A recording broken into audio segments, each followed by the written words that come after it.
New York has lost its soul. I've said many times, I grew up there and there was a rebellious spirit in New York. It was really rebellious. And it used to be an enclave for, like, if you went downtown Manhattan, was like artists and writers and people who challenged the status quo. And of course, yes, the city always was liberal, but they would challenge like corporate America and big pharma. I mean, big pharma would have been a huge target by those people. They would have not liked to be told what to do. They wouldn't have been like, oh, I got 16, jabs and I'm going to be online for the 17th one. And it's okay to tell people if they don't get a vaccine, they can't go into the deli. I mean, that is not the New York that I know. And I think that was what was the big challenge for me, is that I saw a hypnotized population, just like kind of like The Walking Dead. I mean, I hate to say it, but just like kind of robotically walking around.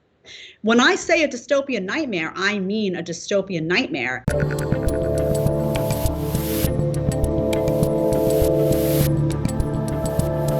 I know for a fact I got here on December 17th, 2021. What day did you get here? Do you know the day? Because for me, it's etched in my brain in stone. I don't remember. We've been here for about 4 months now, but I don't remember. You were a little behind me. You were about 2 months behind me or so. I was.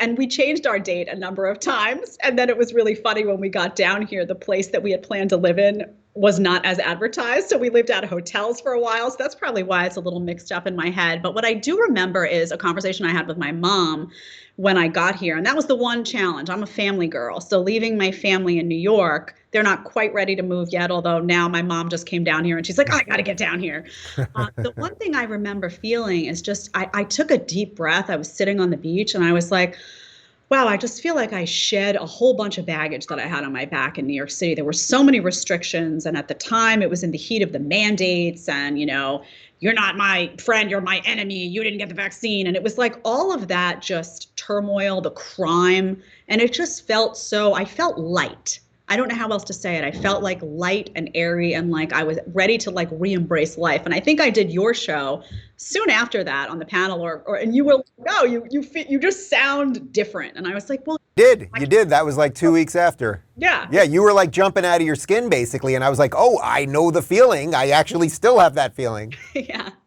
Yeah, no, 100%. And I think, for people like us, you're coming from California. I'm coming from New York. I think for people who really believe in freedom, I don't think we realized, at least let me speak for myself, there was a lot of frustration that was in me. And especially when I had a child and I realized, wow, this system is so broken. And then I saw the crime and I was like, what can I do? And there was just so much frustration brewing that finally to be in a place where freedom is prioritized, where these values that we hold so dear are front and center, where you're going to raise your kid in a place, and I don't know, listen, I don't know if I'm going to be in Florida forever, but I will tell you this, Dave, I'm never going back to a blue state. I'm done. If I go anywhere, it's going to be, maybe I go to Texas, maybe I, dip a foot in Tennessee or, have, Florida ends. I'm not going back to that though. There's a darkness and there's a dystopian, just, those dystopian movies that we used to watch and say, well, that's not real life, thank God. Yeah, that's what it feels like tangibly in a lot of these woke cities around the country and states. And I'm not going back. So. For the record, I am never leaving Florida. They will take me out 2 feet first if they take me, but I will be buried in Florida. I am never leaving Florida.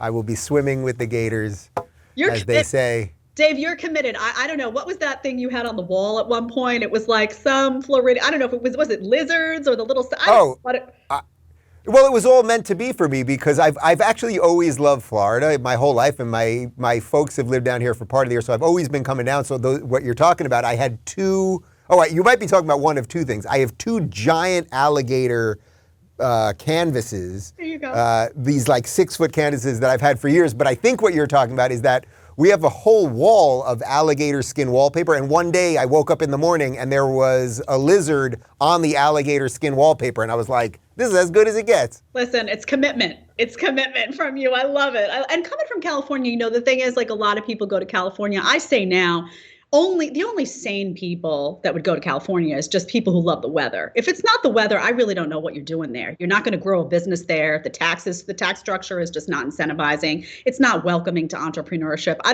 don't know why you would go to California if it's not a weather decision.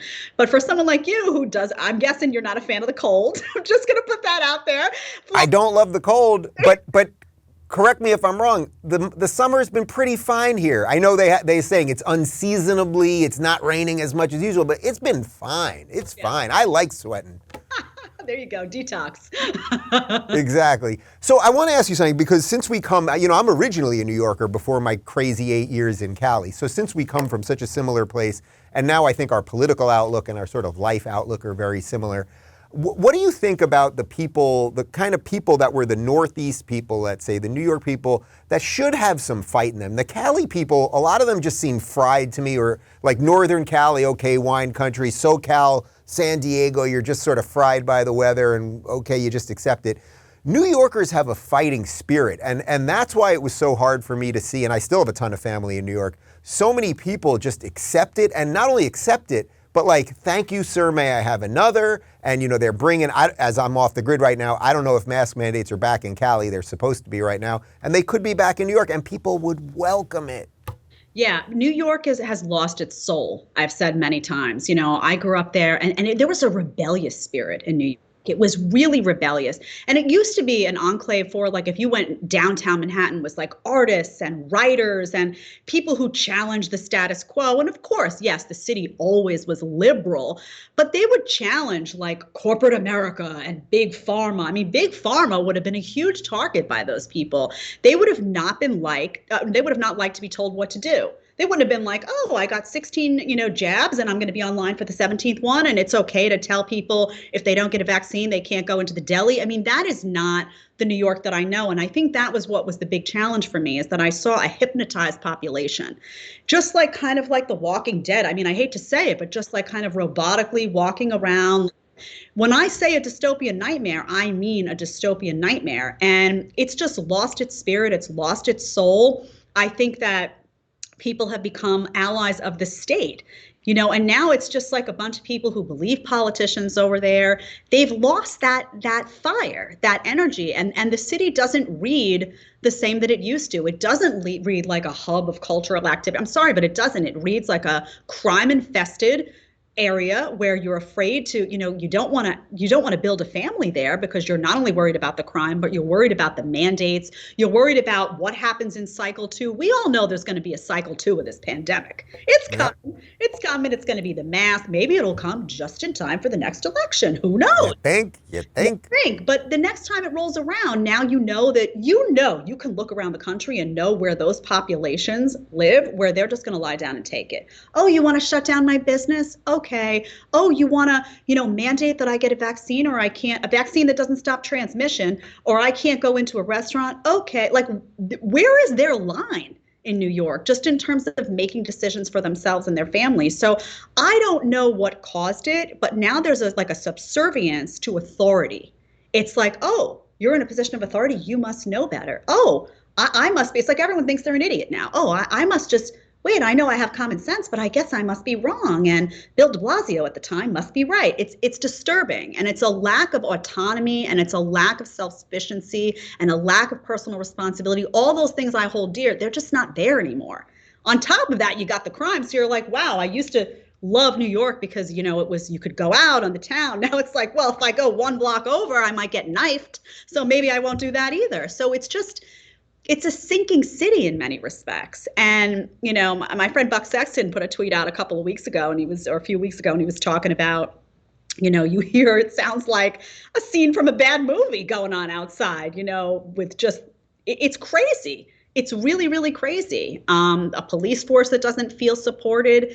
It's just so many factors. And I love New York. So when I say it needs to sink, I say that from a place of love. Like, you need to sink, or that's going to be your only motivation to wake up. Maybe it'll wake up voters. Maybe it won't. I don't know.